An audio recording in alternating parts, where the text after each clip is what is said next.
Assalamualaikum warahmatullahi wabarakatuh. A'udzu billahi minasy syaithanir rajim. Bismillahirrahmanirrahim.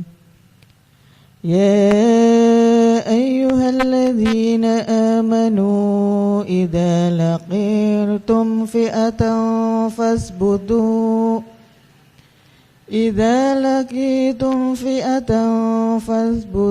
wadhkurullaha katsiran la'allakum tuflihun. Wa atii'ullaha wa rasulahu wa la tanaza'u fatafshalu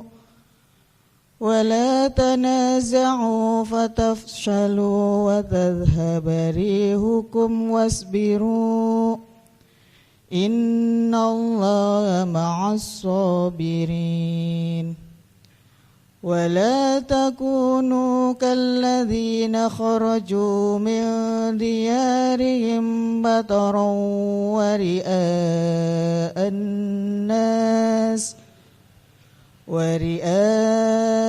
الناس ويصدون عن سبيل الله والله بما يعملون محيط. Sadaqallahul azim. Bismillahirrahmanirrahim. Assalamualaikum warahmatullahi wabarakatuh. Waalaikumsalam warahmatullahi wabarakatuh.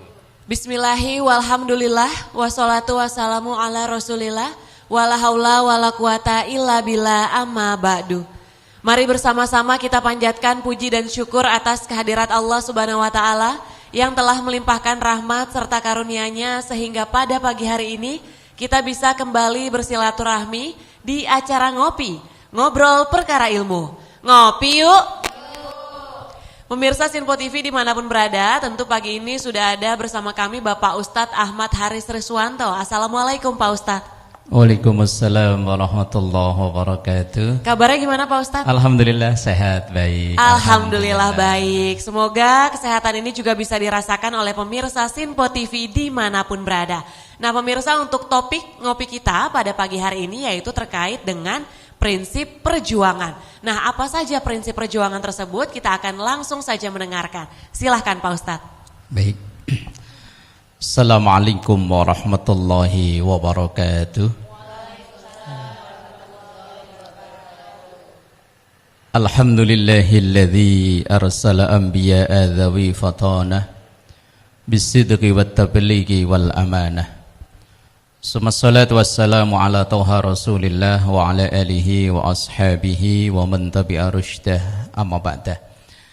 Jamaah yang dimuliakan Allah dan juga pemirsa Sinpo TV dimanapun berada, semoga Allah terus melimpahkan kekuatan untuk kita semua zahir dan batin dalam mengarungi perjuangan kehidupan kita ini. Amin ya rabbal alamin.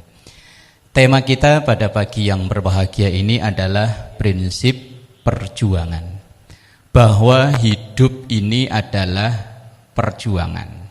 Berani hidup ya harus berani berjuang. Kalau enggak berani berjuang ya harus siap-siap mati.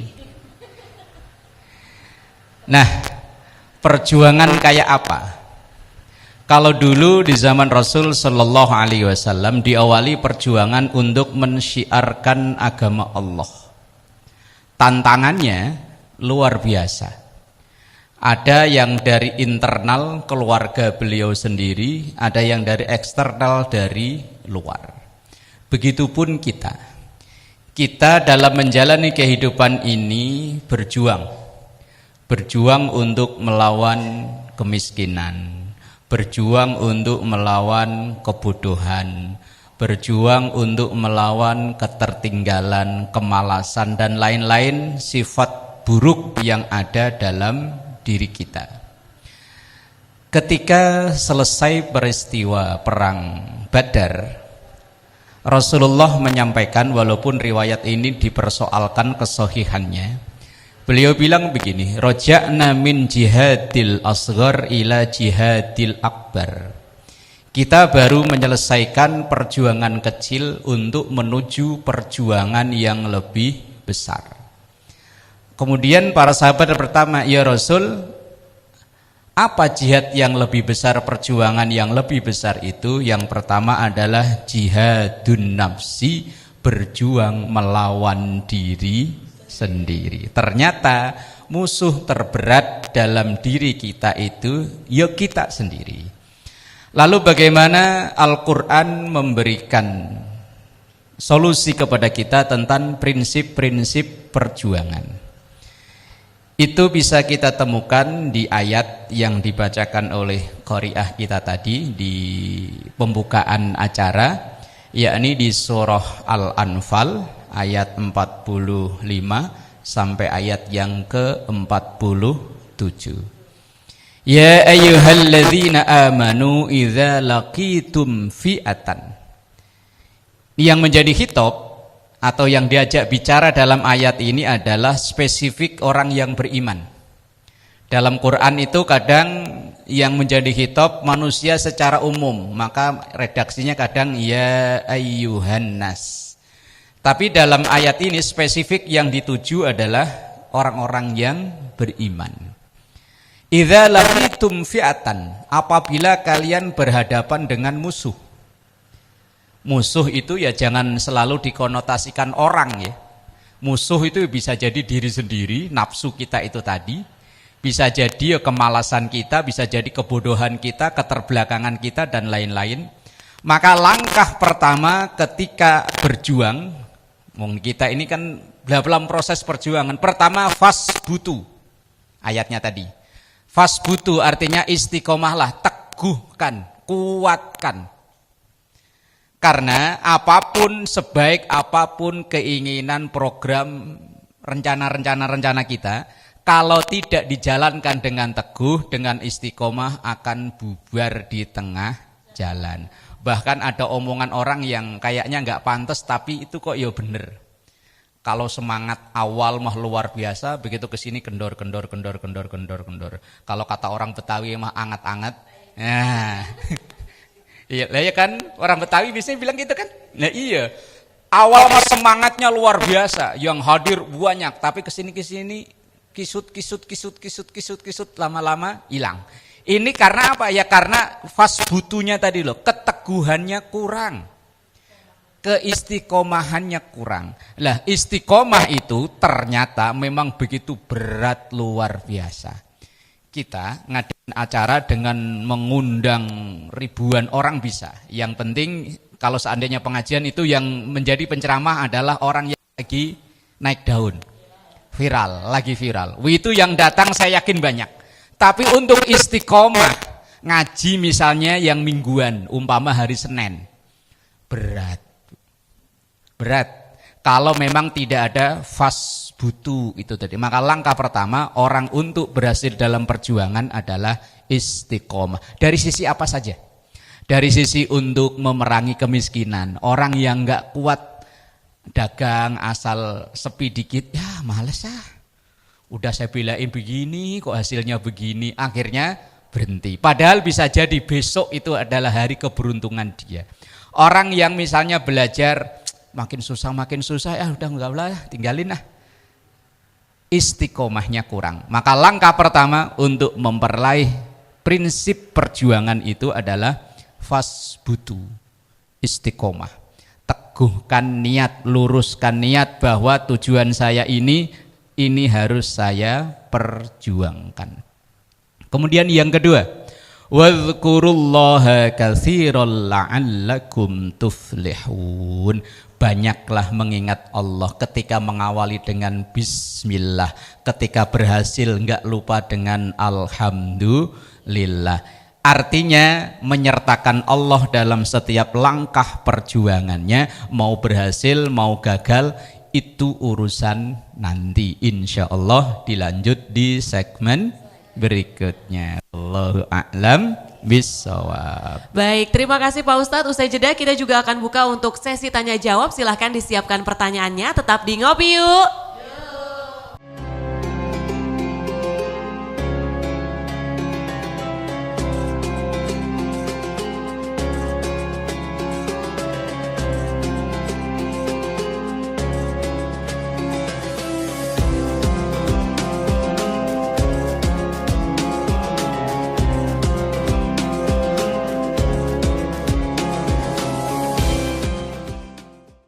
Alhamdulillahirrabbilalamin, kita masih di acara Ngopi, ngobrol perkara ilmu. Ngopi yuk.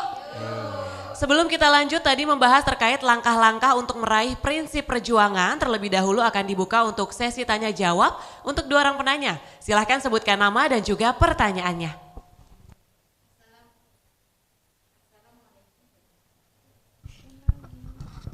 Assalamualaikum warahmatullahi wabarakatuh. Waalaikumsalam warahmatullahi wabarakatuh.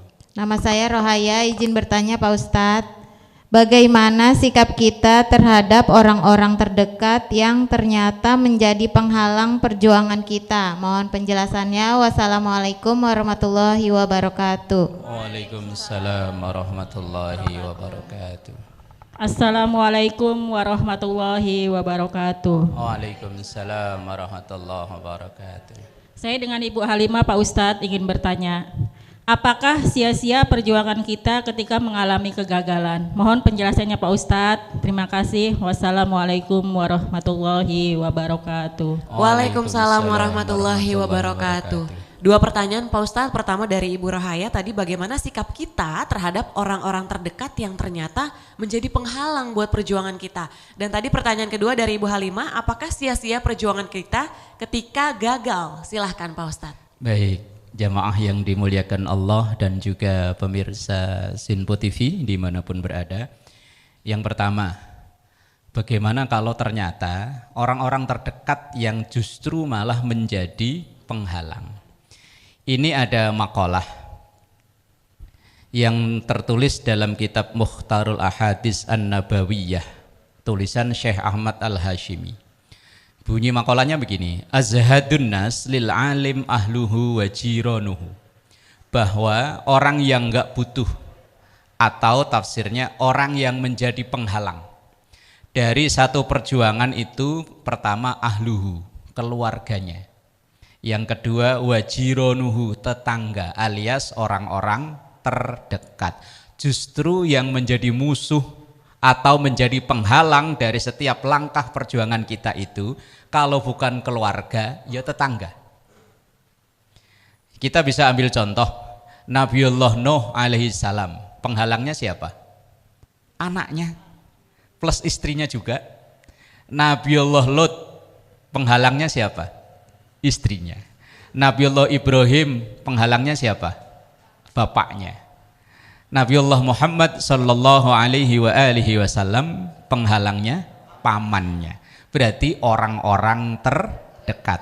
Maka enggak heran dan jangan kita pesimis ketika justru malah orang-orang terdekat kita yang melemahkan semangat perjuangan kita.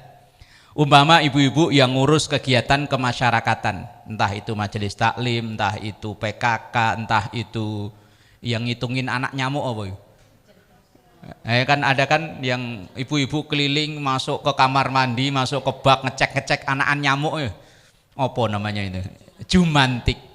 Ini kan perjuangan untuk kemasyarakatan. Biasanya yang melemahkan itu malah keluarga. Kadang suami ya gini, ngapain sih mak ngurusan begituan, kayak ada duitnya aja, ya kan? Bener kan? Nah iya, ngurusin majelis taklim, dapat duit enggak, diomongin orang mulu, iya tuh. Itu kadang perjuangan itu musuhnya, penghalangnya yang melemahkan bukan orang lain.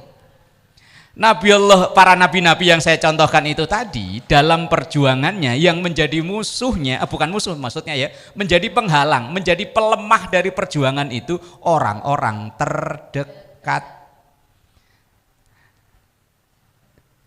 Tadi makalahnya azhadun nas lil alim ahluhu wa jiranuhu. Yang menjadi penghalang perjuangan itu kalau enggak keluarga, orang-orang terdekat, tetangga.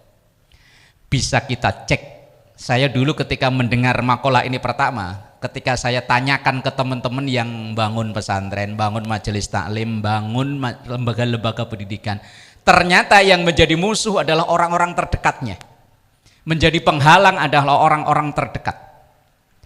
Pesantren yang ada di Pulau Jawa atau yang di mana saja, pesantren-pesantren besar, itu justru malah orang-orang yang sekitaran pesantren biasanya musuhi pesantren. Ibu bisa cek majelis taklim di mana saja, biasanya yang rumahnya yang deket justru malah enggak perhatian. Yang perhatian yang rumahnya agak jauh. Bisa cek masjid, musola, majelis taklim, TPA, pesantren, yang rumahnya mepet biasanya malah enggak peduli. Kadang-kadang malah bisa ngalangi. Maka makolahnya azhadun nas lil alim ahluhu wa jironuhu. Lah terus sikap kita bagaimana? Ya sabar. Dalam prinsip perjuangan yang tadi kan baru 2 yang saya sebutkan. Di antaranya dalam surah Al-Anfal itu tadi ada makalah wasbiru, sabar. Sabar itu kan ada 3 kategori ya. Sabar dalam menjalani perintah, sabar dalam menjauhi maksiat, dan ketiga sabar dalam menjalani ketentuan Allah. Jadi penghalang atau yang melemahkan semangat perjuangan kita itu bukan orang jauh, bisa keluarga, bisa tetangga. Maka menghadapinya yo sabar. Kalau kita nggak sabar ya langsung berhenti. Kayak kasus tadi misalnya, ngapain sih ngurus majelis taklim kayak ada duitnya aja. Ya udah deh. Wah, wes nyerah itu namanya, udah selesai, udah perjuangan. Kemudian yang kedua, apakah sia-sia seandainya perjuangan kita tidak memperoleh hasil? Nggak ada yang sia-sia. Ayatnya ibu-ibu udah hafal. Wa may ya'mal mithqala dzarratin khairan yara. Sekecil apapun kebaikan yang sudah kita lakukan akan ada nilainya di sisi Allah. Mungkin di pandangan masyarakat sesama manusia nggak ada nilainya, wong gagal kok. Tapi di hadapan Allah nggak ada istilah gagal. Rabbana ma khalaqta hadza batila. Tidak ada satupun perjuangan yang kita lakukan ini yang sia-sia. Umpama kita lagi berjuang, ada salah satu anggota keluarga kita muslim dari lahir, tapi sampai umur 56 belum mau sholat. Umpama kita berjuang tiap hari, Mbak ayo sholat yuk, ya udah duluan sono. Besok lagi, Mbak udah adzan sholat yuk, ya udah duluan. Mbak adzan di masjid, oh, iya adzan di masjid, adzan di jalan tabrak truk ngomongnya. Ini kita kan sekali, 2 kali, 3 kali, berkali-kali ngajak dia. Kan belum berhasil, belum. Kalau sampai nanti meninggal dia nggak mau, lah itu namanya tidak berhasil. Tapi kalau dia masih hidup, masih ada harapan untuk berhasil. Lah ketika ajakan kita, perjuangan kita ngajak orang saudara kita yang muslim untuk sholat, dia belum mau sholat, apakah ketika dia nggak mau sholat sia-sia? Enggak. Perjuangan kita ketika kita ngajak itu pun udah ada nilai plusnya. Kalau ajakan kita diterima, plusnya nambah 2. Kalau ditolak, dia alias nggak mau, ya kita udah dapat nilai plus ngajak orang itu tadi. Dalam hadis dikatakan man sanna sunnatan hasanatan falahu ajruha wa ajru man amila biha. Orang yang ngajak, mengawali perjuangan, kok ajakannya itu berhasil, 1 orang, 2 orang terus, maka ia akan dapat transferan pahala dari orang yang diajak. Semakin banyak yang diajak, maka transferan pahala ke dia semakin banyak. Kalaupun seandainya 1 pun gak ada yang mau, maka dia tetap dapat pahala dari ajakannya itu. Tapi kalau yang mau 2, 3 terus semakin banyak, maka semakin banyak pula transferan pahalanya. Maka dulu saya punya guru, beliau berwasiat begini, nanti kalau punya anak jangan sampai bisa Fatihah dan bacaan sholat atau sholat dari orang lain. Karena orang lain nanti yang akan dapat transferan pahala dari anak kita. Walaupun kita misalnya nggak begitu pinter-pinter banget, masuk Fatihah nggak bisa sih. Fatihah ajarkan ke anak, nanti kalau kurang pas baru diantar ke rumah guru, biar lebih pas. Bisa gerakan sholat, bisa bacaan sholat dari kita, orang tuanya yang membiayai. Nanti untuk membenarkan atau untuk lebih tepatnya kita antarkan ke ustadz, ke ustadzah, biar bacaannya, sholatnya dalam gerakan dan bacaannya semakin bagus.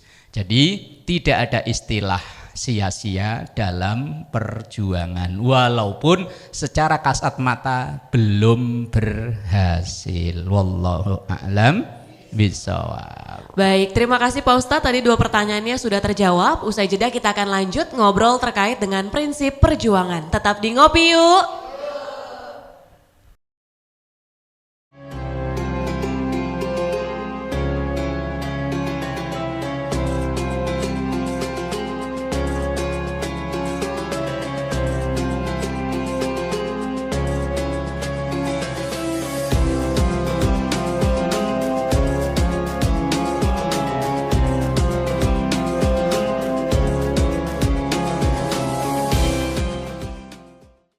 Pemirsa Sinpo TV dimanapun berada, Anda masih menyaksikan Ngopi, Ngobrol Perkara Ilmu bersama Bapak Ustadz Ahmad Haris Riswanto. Setelah di segmen sebelumnya tadi sudah dibuka untuk sesi tanya jawab, di segmen terakhir ini kita akan mendengarkan penjelasan lebih lanjut dan juga rangkumannya terkait topik ngopi kita yaitu prinsip perjuangan. Silahkan Pak Ustadz. Baik, jamaah yang dimuliakan Allah dan juga pemirsa Sinpo TV dimanapun berada.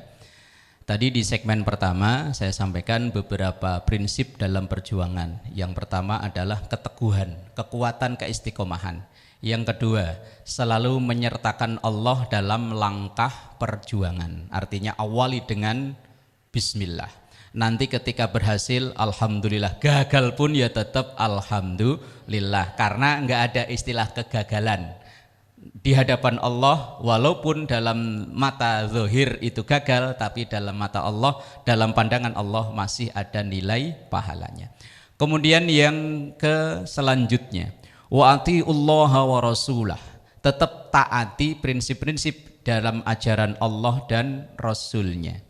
Kemudian wala tanaza'u, kalau kita berjuang secara kolektif, artinya ngurus majelis taklim kan ada ketua, sekretaris, bendara, macam-macam.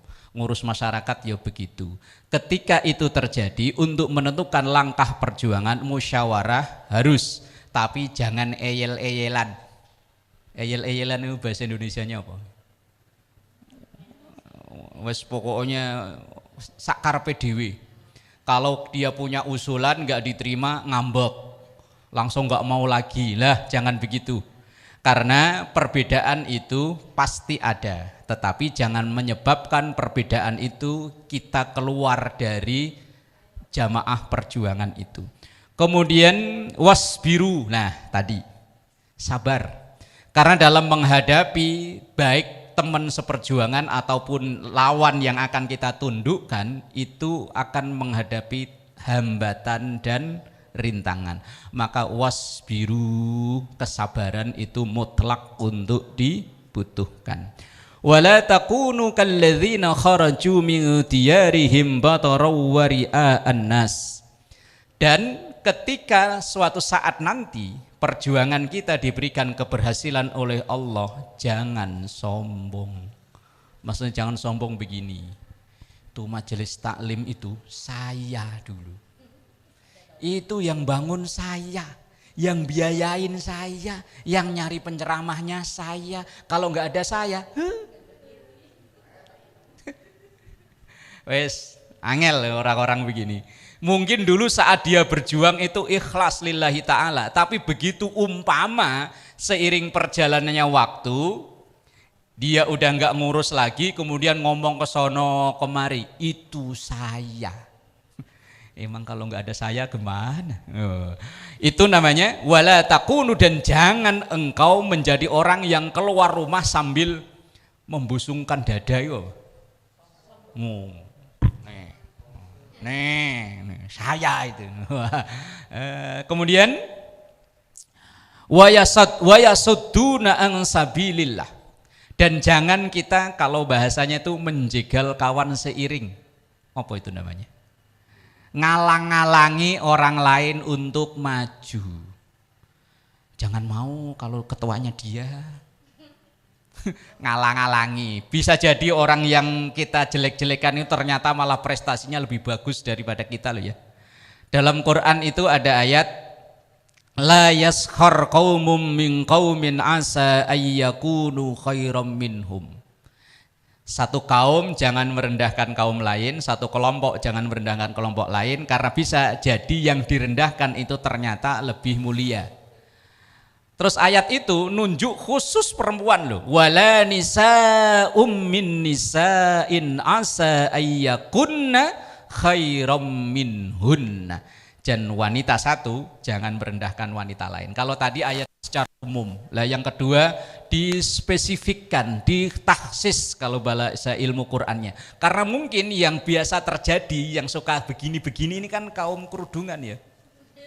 Biasanya. Berarti ada yang luar biasa, kaum pecian juga. Lah iya ada, kan biasanya. Wala nisa'um min nisa'in asa ayyakunna khairam minhunna. Wanita satu jangan ngalang-alangi kalau wanita yang lain itu mau maju. Wong ternyata dia ya lebih berkompeten daripada kita, dia lebih berprestasi daripada kita. Jadi jamaah yang dimuliakan Allah, prinsip-prinsip perjuangan yang ada dalam Surah Al-Anfal ayat 45 sampai 47 itu tadi. Yang pertama, kuatkan hati. Yang kedua, selalu ingat kepada Allah, menyertakan Allah. Yang ketiga, taat dan patuh dalam perjuangan apa yang dikehendaki oleh Allah. Kemudian bersatu dan bersabar, tawadhu, jauh dari sifat ikhlas, dan jangan menjadi penghalang kawan seiring untuk maju ke depan. Wallahu a'lam bishawab. Baik, terima kasih Pak Ustadz. Semoga tadi prinsip-prinsip perjuangan bisa kita terapkan dalam kehidupan kita sehari-hari. Akhir kata, saya Tiara Dianti mewakili kerabat kerja yang bertugas, pamit undur diri. Terima kasih. Wassalamualaikum warahmatullahi wabarakatuh. Waalaikumsalam warahmatullahi. Nastaghfirullahaladzim laqal ma'bud ya dzal jalali wal ikram. Bismillahirrahmanirrahim. Alhamdulillahi rabbil alamin. Allahumma salli ala sayyidina Muhammad wa ala ali sayyidina Muhammad. Rabbana zalamna anfusana wa illam taghfir lana wa tarhamna lanakunanna minal khasirin. Rabbana atina fid dunya hasanah wa fil akhirati hasanah wa qina adzabannar. Walhamdulillahi rabbil alamin. Wassalamualaikum warahmatullahi wabarakatuh. Sallallahu ala Muhammad sallallahu alaihi wasallam. Sallallahu ala Muhammad sallallahu alaihi wasallam.